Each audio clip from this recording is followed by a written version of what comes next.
자, 10강 주택 취득 자금 조달 계획서를 하겠습니다.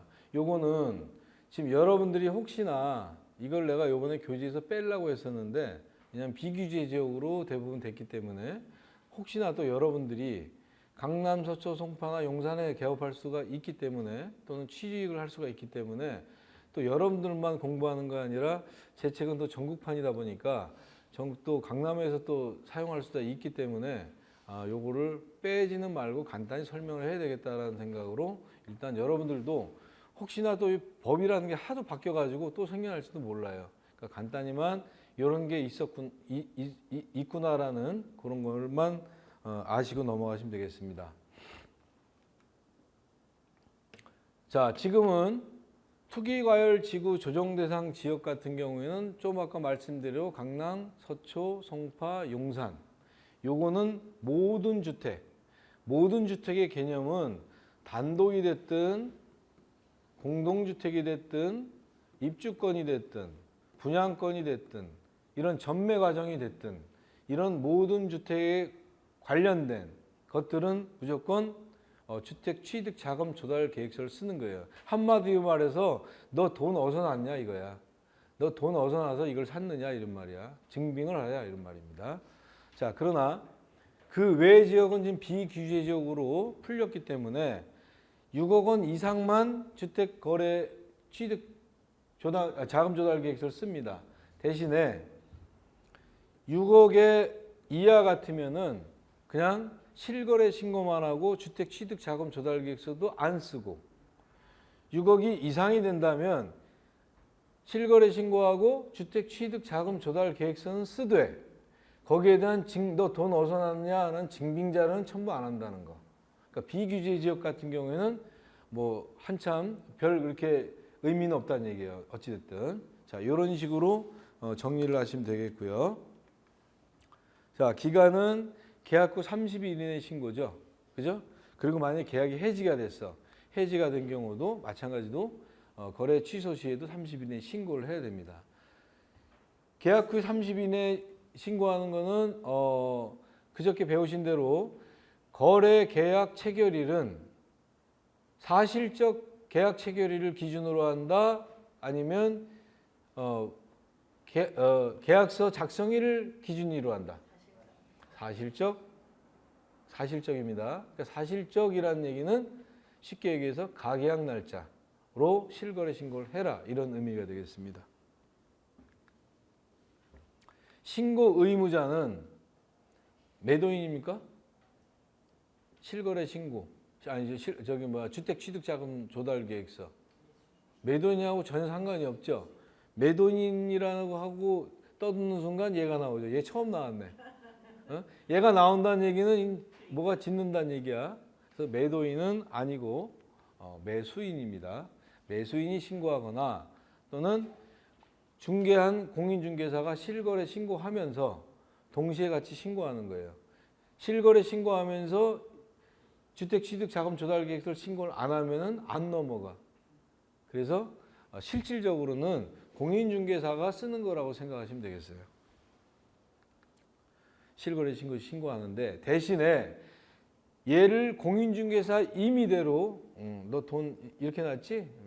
이렇게 놨지? 이렇게 쓰는 게 아니고 공인중개사가 임의대로 쓰지 마시고요. 빈 그 종이를 주고 이따 실습을 할 건데 주고 그 다음에 자기가 쓴 내용을 가지고 공인중개사는 그 내용대로만 신고만 할 뿐이야. 자기가 쓰면 안 되는 거예요. 이거는 나중에 큰일 나니까.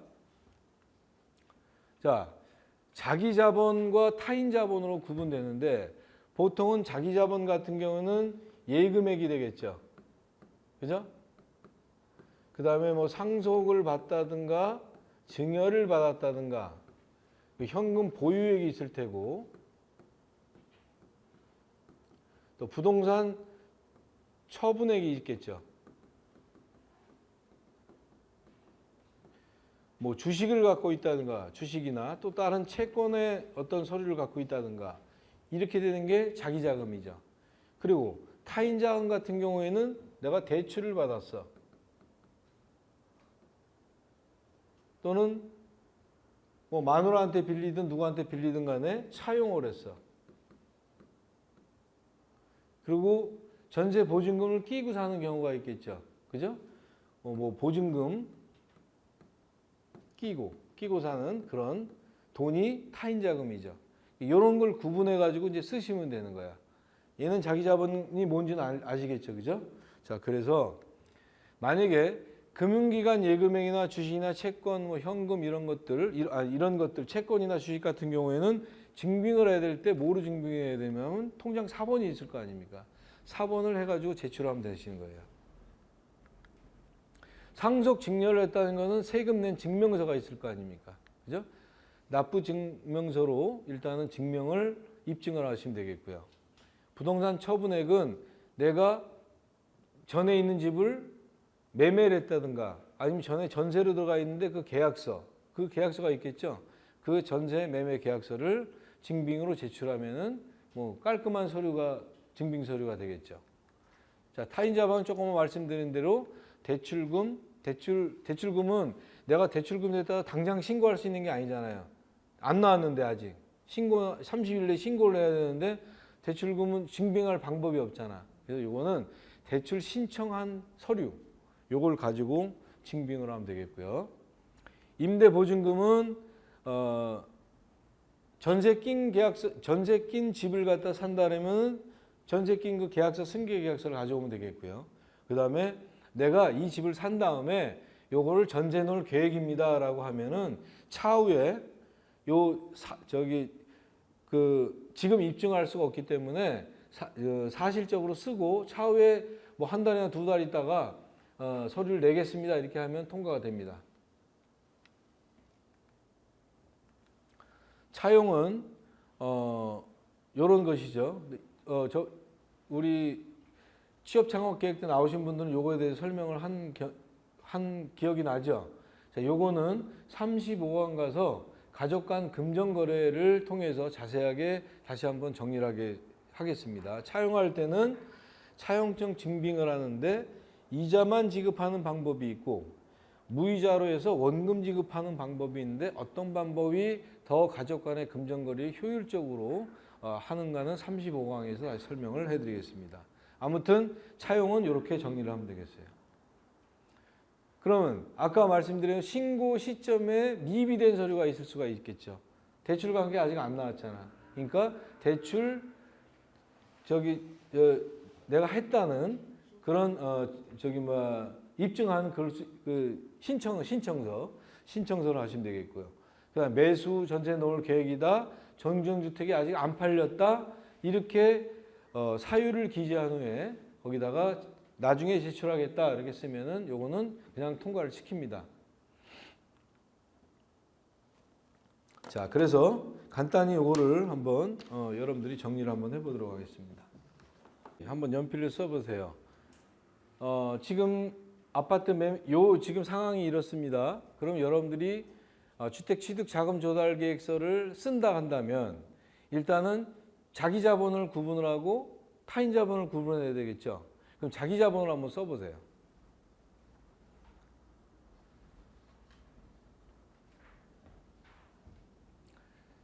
자기 자금은 예금액 1억이 되겠고요.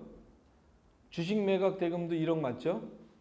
그 다음에 증여도 내 자금 아니에요. 증여 받은 거니까 1억 쓰고 그 다음에 전세로 살고 있는 주택 또 마찬가지로 내 자금이죠.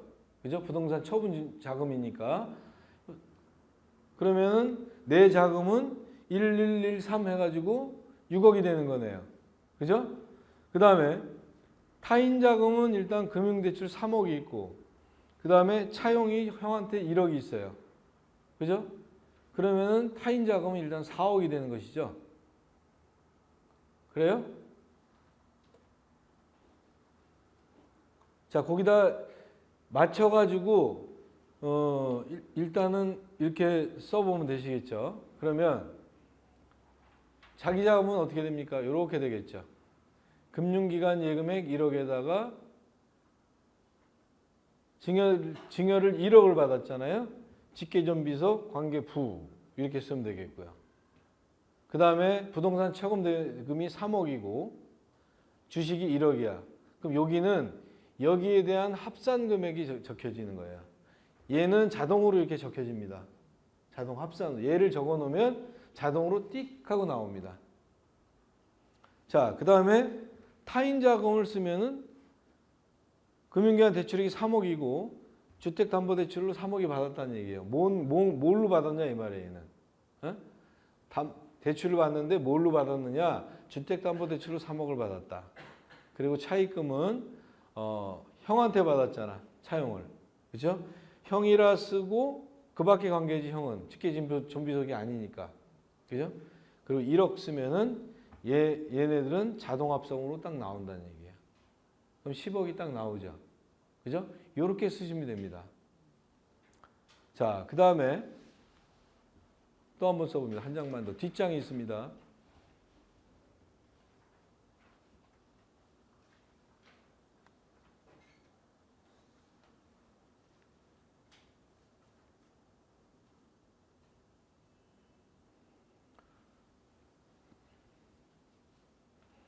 자기자금 예금액 2억, 아버지 1억 증여, 친형 증여 1억, 현금 1억.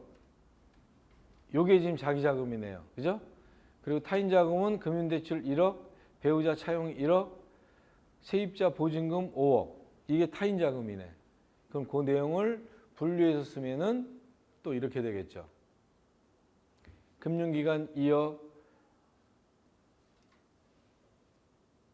아버지한테 1억 받고 형한테 1억 받았잖아, 증여를. 그럼 표시를 이렇게 해주고 2억으로 표시를 해주면 되겠고요. 그리고 현금이 1억. 그럼 자동으로 5억이 계산돼서 나오고요.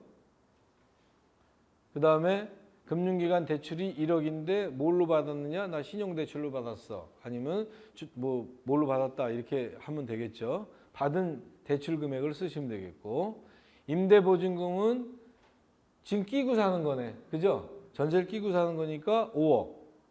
그 다음에 마누라한테 1억을 갖다가 빌렸어. 1억 쓰면은 7억 해가지고 12억이 나오죠.